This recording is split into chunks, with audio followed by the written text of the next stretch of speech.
Бишкек жыл сайын дүйнөдөгү абасы эң кир шаарлардын рейтингинде алдыңкы саптарга жайгашып келет. Өкмөт абал толугу менен көзөмөлдө экенин айтса, жаратылыш министрлиги абанын сапатын өлчөөчү жабдуулар туура эмес иштей турганын жана так эмес маалыматтарды көрсөтөрүн билдирүүдө. Бирок бийиктиктен караганда шаарды ыш каптап турганы атайын жабдууларсыз эле көрүнүүдө. Смог у нас на сегодняшний день тяжелый, он есть, и до этого он был тяжелый есть. В этом отношении Садыр Нургожевич лично летал и делал облет на вертолете и смотрел город, смотрел окрестности.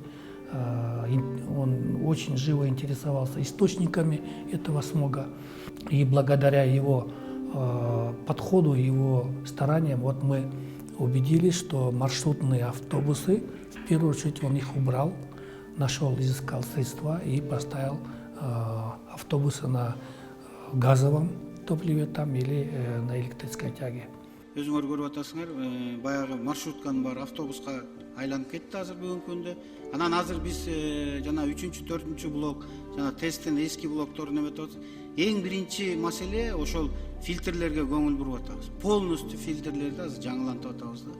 Кудай буйрса, Бишкек шаарында болбойт го деген эмебиз да, пландарыбыз бар. Кудай буйрса, Бишкек шаарында болбойт го деген эмебиз да, пландарыбыз бар.